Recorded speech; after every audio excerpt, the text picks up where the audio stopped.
Hello, good evening. कैसे हो सभी? आज हम करेंगे अपना बीपीएससी 101 का यूनिट 7 पोस्ट मॉडर्न, जिसका मैंने पार्ट 1 करा दिया है और आज हम पार्ट 2 के अंदर इस यूनिट को ख़त्म कर देंगे।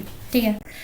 इस लेक्चर को स्टार्ट करने से पहले एक बार देखा जाए हमने क्या क्या पढ़ा है, क्या नहीं पढ़ा है, थोड़ा सा एक बार रिवाइज कर लेते हैं जल्दी से। तो नेक्स्ट सेक्शन के अंदर हमने पढ़ा था इंट्रोडक्शन, कुछ मेन पोस्ट मॉडर्निज्म थिंकर्स के बारे में बात की थी, फ्रांचोस लियोटार्ड, दारिदा, फुकार्ट। ठीक है।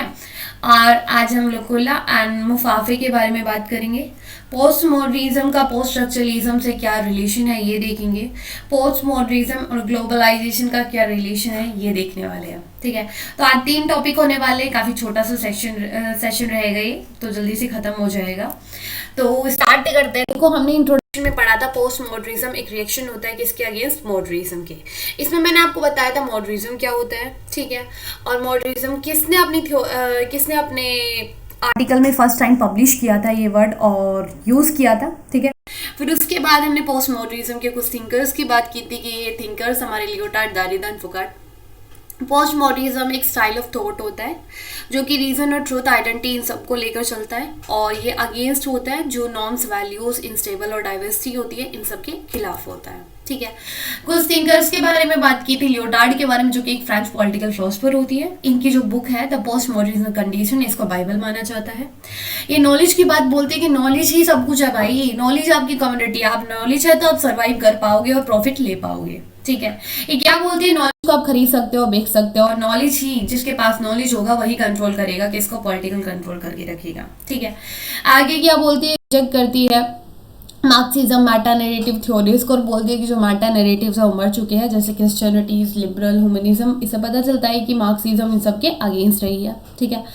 ये बोलती है कि जो डाइवर्सिटी है, या फिर तुम उनको क्या करो, उनके खिलाफ जाके वॉर करो, या फिर उन सभी की डाइवर्सिटी को, उन डिफरेंसेस को सेलिब्रेट करो। तो ये था हमारा लियोटार्ड का कहना।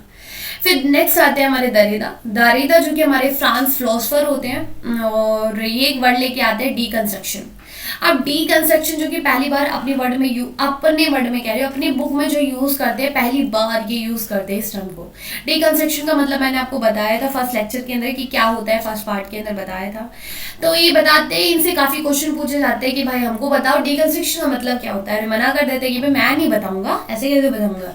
ये बोलते हैं कि अगर तुम्हें इसका मतलब जानना है ना, तो फिर तुमको मेरे जितने एसेज हैं उन सबको पढ़ना पड़ेगा, उनको गो थ्रू करना पड़ेगा, और जितने भी तुम्हारे क्वेश्चन है ना मन में जो भी चल रहे हैं वो सब खत्म हो जाएंगे। मतलब भगवत गीता की तरह इनकी बुकों ने काम करा है। ठीक है।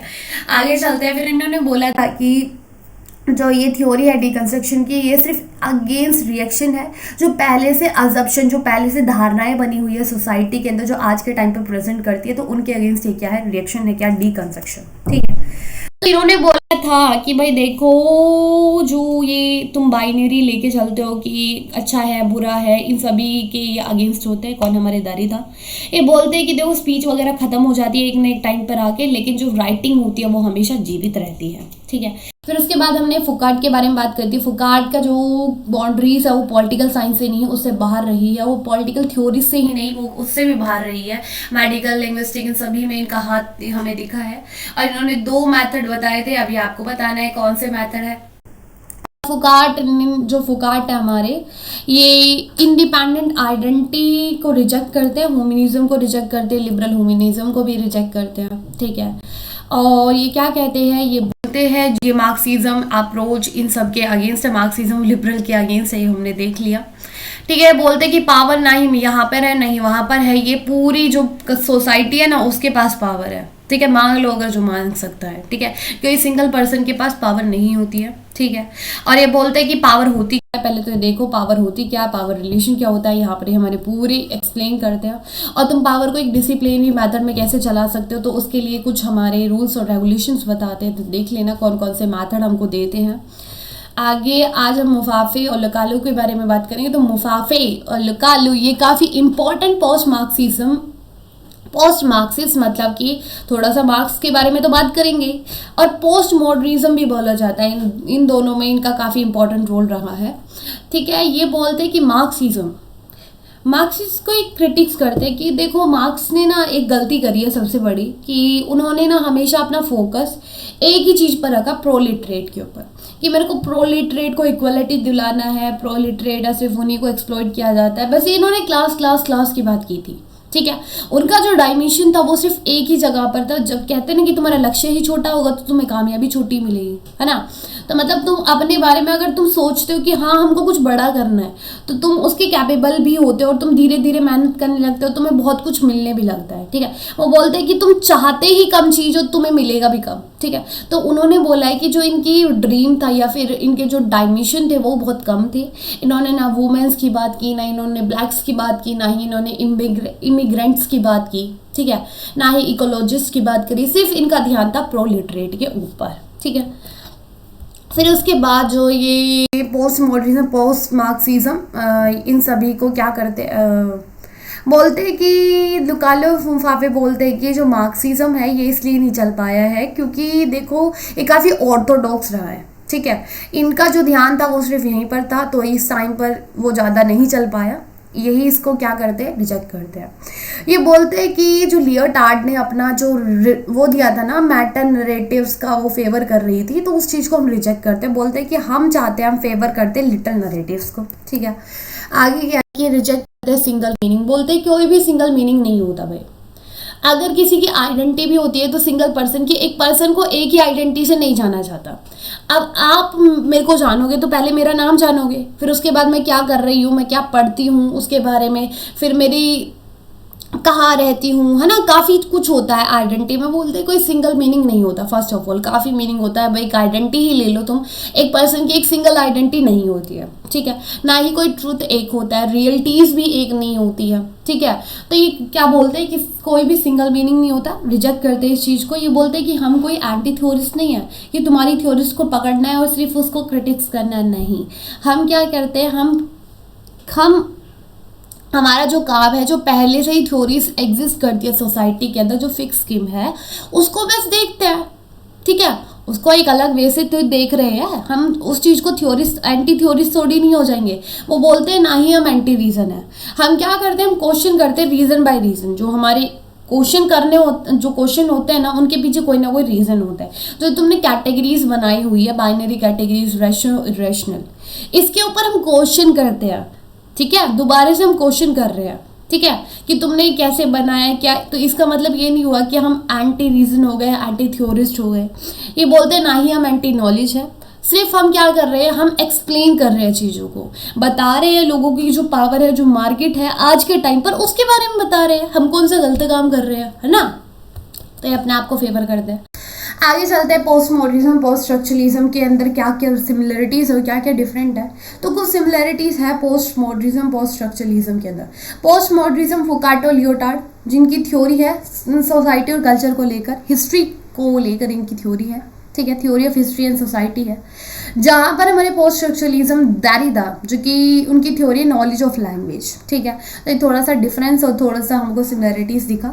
पोस्ट मॉडर्निज्म जो कि आप बोलते हैं कि कोई इनकी प्रेफर करते हैं कि नॉलेज कभी सेंट्रिक नहीं होती है। ठीक है, अभी आपने देखा ना कि कैसे हमारे दरिद्र जो लियोटार्ड थे वो बोलते कि सिंगल, हाँ दरिद्र ही थी, वो बोलते कि किसी एक के पर्सन के हाथ में नहीं होती है, पावर नहीं होती है, नॉलेज भी नहीं होती है।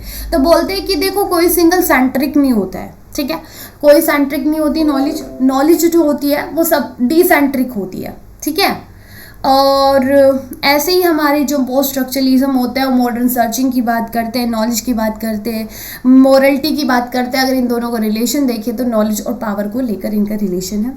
पोस्ट मॉडर्निज्म, पोस्ट स्ट्रक्चरलिज्म दोनों ही मिसट्रस्टफुल माने गए हैं। ट्रेडिशन को लेकर दोनों को क्या है, मिसट्रस्ट रहा है। ये दोनों ट्रस्ट नहीं करते, मतलब विश्वास नहीं करते ट्रेडिशंस के ऊपर। ठीक है, और दोनों का दोनों रिजेक्ट करते हैं यूनिवर्सल सोशल साइंस की थ्योरी प्रोजेक्ट्स को। ठीक है, आगे चलते हैं।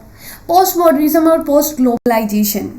तो पोस्ट मॉडर्निज्म और पोस्ट ग्लोबलाइजेशन के क्या है, तो ये पोस्ट मॉडर्निज्म वाले बोलते हैं कि ग्लोबलाइजेशन सभी के सभी कंट्रीज आज एक अम्ब्रेला के अंदर आ चुकी है। एक छतरी है जिसके नीचे सारी कंट्रीज हैं। ठीक है, और स्टेट्स में, उन सोसाइटी में काफ़ी चैलेंजेस आपको देखने के लिए मिले हैं। पोस्ट मॉडर्निज्म आर्ग्यू करते हैं कि जो स्टेट्स हैं वो काफ़ी इंपॉर्टेंट मानती है किसको, ग्लोबलाइजेशन को। अब ग्लोबलाइजेशन क्या कर रहा है, धीरे धीरे धीरे उनकी इंपॉर्टेंस और उनकी आइडेंटिटी वो जो नेशन है वो खोते जा रहे हैं। ठीक है, वो क्या बोलते हैं कि आज के टाइम पे पता ही क्या है, सभी कंट्रीज आ चुके हैं अम्ब्रेला के अंदर जिसका नाम है ग्लोबलाइजेशन। ठीक है, अब जो एक कंट्री है ना वो अपनी खुद की सिंगल आइडेंटिटी खो चुकी है। ठीक है, अब क्यों? क्योंकि वो इंटरडिपेंडेंट हो चुकी है किसके ऊपर? ग्लोबलाइजेशन के ऊपर। ठीक है, ग्लोबलाइजेशन पे हम क्या करते हैं? दूसरी कंट्रीज के साथ कनेक्ट करते हैं, अपना इंपोर्ट एक्सपोर्ट ये सब करना। ग्लोबलाइजेशन का क्या मतलब होता है कि हम अपनी कमोडिटीज़ को, कोई भी कमोडिटीज़, कोई भी ह्यूमन, कुछ भी गुड्स वगैरह एक से दूसरी कंट्री में जाना है अक्रॉस द वर्ल्ड, पूरे वर्ल्ड से। ठीक है, तो उसी की बात करते हैं कि क्या है, हम दूसरे के ऊपर डिपेंड हो रहे हैं। जैसे कि इंडिया को ही ले लो, आज हम काफ़ी चीज़ों के ऊपर डिपेंड है दूसरी कंट्रीज़ को, दूसरी कंट्रीज से, है ना।